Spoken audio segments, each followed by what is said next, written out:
നമസ്കാരം സർ. നമസ്കാരം പ്രിയ. സർ, അമേരിക്കയുടെ USS ജെറാൾഡ് ആർ ഫോർഡ് എന്ന് പറയുന്ന യുദ്ധ കപ്പൽ, വിമാനവാഹിനി കപ്പലാണ്. അത് തകർന്നതായിട്ട് പറയുന്നുണ്ടല്ലോ. ശരിക്കും എന്താണ് സംഭവിച്ചത്?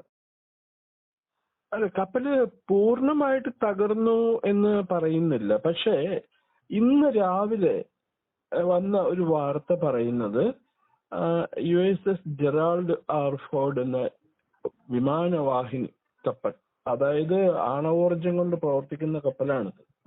അമേരിക്കയുടെ ഏറ്റവും വലിയ യുദ്ധക്കപ്പലുകളിൽ ഒന്നാണ് ഈ USS ജെറാൾഡ് ഫോർഡ്. അത് ഏതാണ്ട് 2 വർഷത്തേക്കെങ്കിലും ഇനി വർക്ക്ഷോപ്പിലായിരിക്കും. അത് സർവീസിന് പറ്റില്ല എന്നാണ് പറയുന്നത്. കാരണം നേരത്തെ ഈ യുദ്ധം തുടങ്ങിയ സമയത്ത് ഇറാന്റെ ഒരു മിസൈൽ ആക്രമണത്തില് കപ്പലിന് തകരാറ് നേരിട്ടു എന്നായിരുന്നു വാർത്ത. അന്ന് അത് പെന്റഗൺ, അതായത് അമേരിക്കയുടെ പ്രതിരോധ മന്ത്രാലയം നിഷേധിച്ചിരുന്നു. അവർ പറഞ്ഞു ചെറിയ ഒരു അഗ്നിബാധ, അവരുടെ കപ്പലിന്റെ ലോണ്ടറിയിൽ ഒരു അഗ്നിബാധ ഉണ്ടായി, അത് ഏതാനും മാസങ്ങൾക്കുള്ളിൽ ശരിയാവും, അല്ലാണ്ട് വേറെ പ്രശ്നമൊന്നും ഇല്ല എന്നാണ് അന്ന് അവർ പറഞ്ഞിരുന്നത്. പക്ഷെ ഇന്ന് 1945 എന്ന് പറയുന്ന ഒരു പ്രതിരോധ മാസിക പുറത്തുവിട്ട വിവരത്തില് ഈ USS ജെറാൾഡ് ആർ ഫോർഡ്, അത് അധികം പഴക്കമൊന്നുമില്ല കേട്ടോ, 2021 എങ്ങാണ്ട കമ്മീഷൻ ചെയ്ത്, അത് 2 വർഷത്തേക്കെങ്കിലും പ്രവർത്തനരഹിതമായിരിക്കും എന്നാണ് പുതിയ വാർത്ത പറയുന്നത്. ഇതില് ഇസ്ലാമിക് റവല്യൂഷണറി ഗാർഡ് കോറിന്റെ മിസൈൽ ആക്രമണത്തിലാണ് കപ്പലിന് തകരാറ് സംഭവിച്ചതെന്നായിരുന്നു ആദ്യ വാർത്ത. ജെറാൾഡ് ഫോർഡിനെ യുദ്ധമേഖലയിൽ നിന്നും ഒരു സുരക്ഷിത മേഖലയിലേക്ക് അന്നിനെ മാറ്റിയിരുന്നു. അന്ന് അമേരിക്കൻ പ്രതിരോധ മന്ത്രാലയം പറഞ്ഞത് ഈ മിസൈൽ ആക്രമണം കൊണ്ടല്ല, കപ്പലിലെ ലോണ്ടറിയിൽ ഉണ്ടായ അഗ്നിബാധ കാരണമാണ് കപ്പലിന് തകരാറ് സംഭവിച്ചെന്നായിരുന്നു. അധികം താമസിയാതെ അത് യുദ്ധരംഗത്തേക്ക് തിരിച്ചു വരുമെന്നുമായിരുന്നു അന്ന് പറഞ്ഞത്. പക്ഷേ ഇന്നത്തെ റിപ്പോർട്ട് പ്രകാരം ജെറാൾഡ് ഫോർഡ് കമ്മീഷൻ ചെയ്ത അന്ന് മുതൽ സാങ്കേതിക പ്രശ്നങ്ങളായിരുന്നു അതിനലട്ടിയിരുന്നതെന്നാണ് പറയുന്നത്. അതും വൻ സാങ്കേതിക തകരാറുകൾ കപ്പലിലെ ഒരു നിത്യേന എന്നോണം പിന്തുടർന്നിരുന്നു പോലും.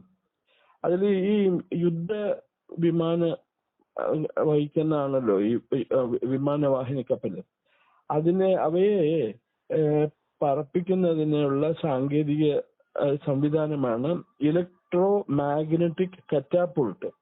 അതുപോലെ ആ യുദ്ധവിമാനം വന്ന് ഇറങ്ങുമ്പോഴും അതിനെ സുരക്ഷിതമായി പിടിച്ചു നിർത്തുന്ന സംവിധാനമാണ് അഡ്വാൻസ്ഡ് അറസ്റ്റിംഗ് ഗിയർ.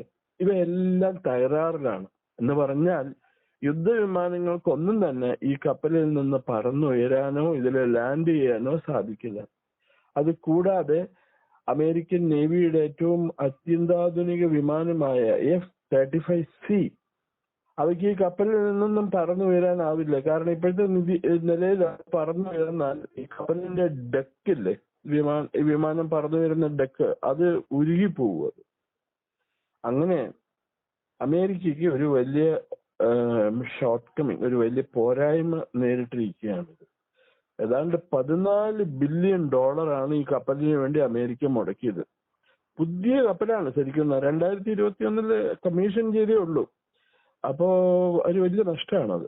ഇത് പ്രത്യേകിച്ച് ഇപ്പോ ഇന്ന് വേറൊരു വാർത്ത വന്നത്, വ്യാഴാഴ്ച അതല്ലെങ്കിൽ നാളെ അല്ലെങ്കിൽ മറ്റന്നാള് അമേരിക്കയും ഇറാനും തമ്മിലുള്ള 2ാം വട്ട ചർച്ചകൾ പാകിസ്ഥാനിൽ പുനരാരംഭിക്കുന്നതാണ് പറഞ്ഞിരിക്കുന്നത്. അതിന്റെ വിജയം എന്താണെന്ന് അറിയില്ല. അതിന്റെ റിസൾട്ട് എന്തായിരുന്നു നമുക്ക് മനസ്സിലായിട്ടില്ല, പറയാറായിട്ടില്ല. കാരണം ഈ യുറേനിയം എൻറിച്ച്മെന്റ് ഫെസിലിറ്റിയിൽ നിന്നും തങ്ങൾ പുറകോട്ട് പോയില്ല എന്നും, അതിൽ ഹമാസിന്, ഹെസ്ബുള്ളയ്ക്കും പിന്നെ ഹൂത്തികൾക്കും നൽകുന്ന സഹായം അവസാനിപ്പിക്കില്ല എന്നും ഇറാൻ കടുംപിടുത്തത്തിലാണ്. അപ്പോൾ ഈ 2ാം വട്ട ചർച്ച കൊണ്ട് എന്തുമാത്രം പുരോഗതി ഉണ്ടാവും എന്ന് കണ്ടു തന്നെ അറിയണം. അതും പ്രത്യേകിച്ച് പാകിസ്ഥാനിൽ വെച്ചിട്ടാണ് ചർച്ച നടക്കുന്നത്. JD Vance, American vice president തന്നെയായിരിക്കും അവരുടെ ഡെലിഗേഷൻ നയിക്കുക. ഇന്നത്തെ വാർത്ത അനുസരിച്ചിട്ടാണിത്. ഈ ചർച്ച വ്യാഴാഴ്ച അല്ലെങ്കിൽ വെള്ളിയാഴ്ച ആരംഭിക്കും എന്ന് പറയുന്നത്. അത് വളരെ കൗതുകകരമായ ഒരു കാര്യം കൂടി ഉണ്ട് കേട്ടോ പ്രിയൻ.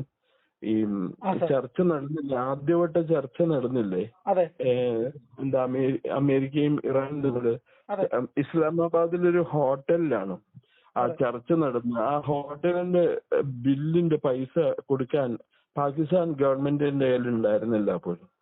എന്നിട്ട് ഏതോ ഒരു സ്വകാര്യ സംഘടനയാണ് അതിന്റെ പൈസ കൊടുത്തിരിക്കുന്നത്. പാകിസ്ഥാൻ ഇനി എന്ത് ചെയ്യുന്ന അറിയാൻ പാടില്ല. ഡെലിഗേഷൻ ഡെയിലി വാൻസിൽ പോകുമ്പോൾ കുടിക്കാനുള്ള വെള്ളം, കഴിക്കാനുള്ള ഭക്ഷണമൊക്കെ ആയിട്ട് പോകേണ്ടി വരുന്നതാണ് പലരും അഭിപ്രായപ്പെടുന്നത്. കാരണം പാകിസ്ഥാന്റെ ഒരു കാശില്ലല്ലോ. ചർച്ച നടത്തി. അപ്പൊ ഇന്നലെ വൈകുന്നേരം American president Donald Trump Indian പ്രധാനമന്ത്രിയെ ഫോണിൽ വിളിച്ചിട്ടുണ്ടായിരുന്നു. അവര് പല പ്രശ്നങ്ങളും സംസാരിച്ച കൂട്ടത്തിൽ പശ്ചിമേഷ്യൻ പ്രശ്നങ്ങൾ സംസാരിച്ചു. ഇത് വളരെ വേഗം ഈ പശ്ചിമേഷ്യയിൽ സമാധാനം കൊണ്ടുവരണമെന്ന് പ്രധാനമന്ത്രി പറഞ്ഞു എന്നാണ് അമേരിക്കയുടെ ഇന്ത്യൻ അംബാസിഡർ പറഞ്ഞത്, വാർത്താ ലേഖകരോട് പറഞ്ഞത്. ഇതാണ് ഇന്നത്തെ ഏറ്റവും വലിയ സംഭവം. വേറെ ഒന്നുമില്ല. ഇറാൻ ഇപ്പൊ ഒരു കാര്യം ചെയ്തുകൊണ്ടിരിക്കണേ, ഈ അവിടെ ഇപ്പൊ ബ്ലോക്കേഡ് ആണല്ലോ, മറ്റേ കപ്പലുകൾ, തുറമുഖങ്ങൾ മുഴുവൻ ബ്ലോക്ക് ചെയ്തിരിക്കുകയാണ്. ഇറാനിലുള്ള തുറമുഖങ്ങളിലേക്ക് കപ്പലുകൾക്കൊന്നും പോകാനും പറ്റില്ല, തുറമുഖങ്ങളിൽ നിന്നും കപ്പലുകൾക്കൊന്നും പുറത്തേക്ക് വരാനും പറ്റില്ല. അപ്പൊ എങ്ങനെ ഇറാന്റെ എണ്ണ ശേഖരം വിൽക്കാൻ പറ്റും എന്നുള്ളതിനെ കുറിച്ച് ഇറാൻ ശക്തിയെ ഭയങ്കരമായിട്ട് ആലോചിക്കുന്നുണ്ട്. അവര് കണ്ടുപിടിച്ച മാർഗം പാകിസ്ഥാൻ, ഇറാഖ്, ടർക്ക്മെനിസ്ഥാൻ വഴി എണ്ണ മുഴുവനും കള്ളക്കടത്ത് വഴി പുറത്തേക്ക് എത്തിക്കാന്നാണ് അവർ വിചാരിച്ചിരിക്കണമെന്ന് പറയണം. അതിന് ഇനി നമുക്ക് ഏതാനും ദിവസം കൂടി കാത്തിരിക്കേണ്ടി വരും അതിന്റെ റിസൾട്ട് അറിയാൻ വേണ്ടിയിട്ട്. ഇതാണ് ഇന്നത്തെ വിവരങ്ങൾ. ഈ പശ്ചിമേഷ്യൻ യുദ്ധ മുന്നണിയിൽ നിന്നുള്ള വിവരങ്ങൾ നമ്മുടെ പല ടെലിവിഷൻ ചാനലുകളും, മലയാളം ചാനലുകളല്ല, അന്തർദേശീയ ചാനലുകളും ദേശീയ ചാനലുകളും പറയുന്നത് ഇങ്ങനെയാണ്. നമുക്ക് നേരിട്ട് സ്പോട്ട് റിപ്പോർട്ട് ചെയ്യാൻ നമുക്ക് റിപ്പോർട്ടർമാരും ഇല്ലല്ലോ, അല്ലെങ്കിൽ കൂടുതൽ വിവരം അറിയാമായിരുന്നു. പക്ഷെ ഈ യുദ്ധം വീണ്ടും ഉണ്ടാകുമോ എന്നുള്ളതിനെ പറ്റിയിട്ടുള്ള ആശങ്ക അവിടെ നിൽക്കുമ്പോൾ ട്രംപ് ഒരു കാര്യം പറഞ്ഞിട്ടുണ്ട്, 2 ദിവസത്തിനകത്ത് നിർണായക കാര്യങ്ങൾ സംഭവിക്കുമെന്നാണ്. അത് വലിയ ആക്രമണം നടത്തുമെന്നാണോ അതോ പ്രശ്നം പരിഹരിക്കുമെന്നാണോ? അദ്ദേഹം ആക്രമണം നടത്തുമെന്ന് പറഞ്ഞു കഴിഞ്ഞിട്ടുണ്ടെങ്കിലും ആക്രമണം ഇതുവരെ ഒന്നും നടത്തിയിട്ടില്ല. അതിങ്ങനെ എക്സ്റ്റെൻഡ് ചെയ്തു പോകും. ഏപ്രിൽ 21 വരെ ഏതായാലും സമയമുണ്ട്. 21-ാം തീയതി വരെ, ഏപ്രിൽ 21-ാം തീയതി വരെ ഈ യുദ്ധം വെടിനിർത്തൽ പ്രഖ്യാപിച്ചിരിക്കുകയാണ്. ഇനി ഏപ്രിൽ 22 കഴിഞ്ഞിട്ടാണ് എന്താ ഉണ്ടാവുക അറിയാം. അപ്പൊ ഒരാഴ്ചത്തെ സമയമുണ്ട്. ഒരാഴ്ചക്കുള്ളിൽ എന്ത് വേണമെങ്കിലും നടക്കാം. പിന്നെ അതുകൂടാണ്ട് അദ്ദേഹം പോപ്പിനെ പിന്നെയും ചീത്ത വിളിച്ചിട്ടുണ്ട്. എന്ന് പറഞ്ഞാൽ അയാൾക്ക് ഒരു വിവരമില്ല. അയാളോട് നിങ്ങൾ പറഞ്ഞു കൊടുക്കുക, അയാളുടെ ചങ്ങാതിമാര് പറഞ്ഞു കൊടുക്കണം. ഇറാൻ 45,000 സ്വന്തം ജനതയെ 45,000 പേരെയാണ് കൊന്നൊടുക്കിയേക്കുന്നത്. അയാളോട് പറഞ്ഞു കൊടുക്കുക. അയാൾ ഈ മതപ്രചരണമായിട്ട് നടക്കാണ്ട് ഇതൊക്കെ ആദ്യം വായിച്ചു പഠിക്കട്ടെ എന്നാണ് പറഞ്ഞേക്കുന്നത്. പോപ്പ് സ്ഥലം വിട്ട്, പോപ്പ് അൾജീരിയയിലാണ്. ഇന്നിപ്പോ ടിവിയിൽ കണ്ട് പോപ്പ് അവിടെ മതപ്രചരണം നടത്തിക്കൊണ്ട് ആൾക്കാരെ ക്രൈസ്തവരാക്കിക്കൊണ്ടിരിക്കുക അൾജീരിയക്കാരെ മൊത്തം. അയാൾക്ക് വേറെ പണിയൊന്നും ഇനിയിപ്പോ കുറച്ചു ദിവസം കഴിഞ്ഞ് ഇന്ത്യയിൽ വരും മതപരിവർത്തനത്തിന് വേണ്ടിയിട്ട്.